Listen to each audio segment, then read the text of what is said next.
السلام علیکم ورحمۃ اللہ وبرکاتہ۔ سورۃ البقرہ آیت نمبر 110 سے 112 تک۔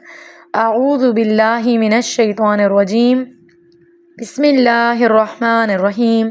وَأَقِیمُوا اور قائم کرو، الصَّلَاةَ نماز، وَآتُوا اور ادا کرو، الزکاۃ زکوٰۃ، وما اور جو بھی تقدموا تم آگے بھیجو گے، لِأَنفُسِکُم اپنے نفسوں کے لیے، من خیرٍ کوئی خیر، تجدوہ تم پاؤ گے اسے، عند اللہ اللہ کے پاس، انا بے شک اللہ اللہ، بما اس کو جو تعملون تم عمل کرتے ہو، بصیر خوب دیکھنے والا ہے۔ وقولوا اور انہوں نے کہا، لن ہرگز نہیں، یدخلا داخل ہوگا، الجنت جنت میں، الا مگر، من جو کانا ہو، ہودن یہودی، او یا نصارا نصرانی، تلکا یہ، امانیہم تمنائیں ہیں ان کی، قل کہہ دیجئے، ہاتو لے آؤ، برہانکم دلیل اپنی، ان اگر کنتم ہو تم صادقین سچے، بلا ہاں کیوں نہیں، من جس نے اسلمہ سپرد کر دیا، وجہہ چہرہ اپنا، للہ اللہ کے لیے، وہو اور وہ، محسن محسن ہو، فلہ تو اس کے لیے ہے، اجرہ اجر اس کا، عند پاس، ربہ اس کے رب کے، ولا اور نہ، خوف کوئی خوف ہوگا، علیہم ان پر، ولا اور نہ، ہم وہ، یحزنون وہ غمگین ہوں گے۔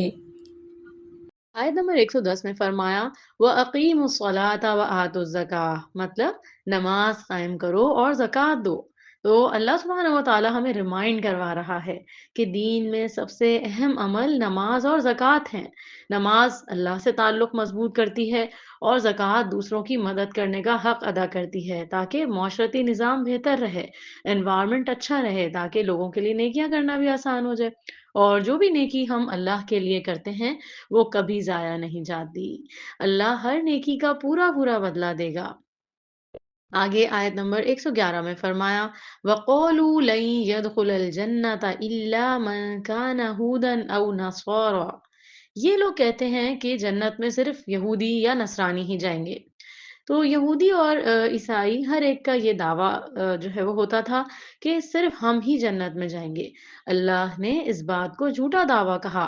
اصل معیار قوم یا گروہ نہیں ہے کہ ہم کس سیکس سے تعلق رکھتے ہیں، ہم کس قوم یا قبیلے سے ہمارا تعلق ہے، یہ اصل بات نہیں ہے، بلکہ اصل ایمان اور اعمال ہیں کہ ہم عمل کیا کر رہے ہیں۔ اگر کوئی دعویٰ کرے تو اسے اس کا ثبوت لانا پڑے گا، صرف باتیں کرنے سے جنت نہیں ملتی۔ آگے آیت نمبر 112 میں فرمایا بلا من اسلم وجہہ للہ وہو محسن، ہاں جو شخص اپنا دل و جان اللہ کے حوالے کر دے اور اچھے عمل کرے۔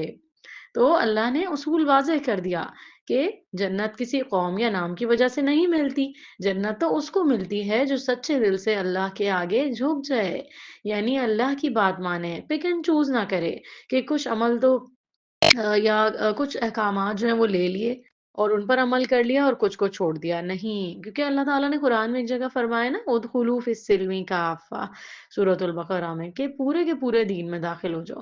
تو دین اور دنیا کوئی الگ الگ چیزیں نہیں ہیں، دین جو ہے وہ ہے ہی وے آف لائف، زندگی گزارنے کا طریقہ ہمیں سکھاتا ہے، اور رسول اللہ صلی اللہ علیہ وسلم نے جو ہمیں طریقہ بتایا ہے وہ قیامت تک کے لیے کافی ہے۔ اس میں جو جو چیزیں ایڈ ہوتی جائیں گی، سبٹریکٹ ہوتی جائیں گی، وہ ہمیں دین کے ہی معیار پہ پرکھنی ہے اور انسان کو اچھا عمل کرنے کی کوشش کرنی ہے۔ ایسے لوگوں کے لیے اللہ کے ہاں عزت اور ثواب ہے اور کوئی خوف یا غم نہیں ہوگا اسے۔ اگر ہم دنیا کا کام بھی اللہ کو خوش کرنے کے لیے اللہ کی خاطر کریں گے تو وہ بھی نیکیوں میں شمار ہوں گے انشاءاللہ۔ اللہ سبحانہ و تعالی ہمیں اپنے لیے خالص کر لے، ہم جو دنیا کے بھی کام کر رہے ہوں تو ہمارا جو مقصد ہے وہ اللہ کی رضا ہو۔ اللہ تعالیٰ ہمارے لیے آسانیاں کرے اور اس پر ہماری بہترین مدد فرمائے۔ السلام علیکم ورحمۃ اللہ وبرکاتہ۔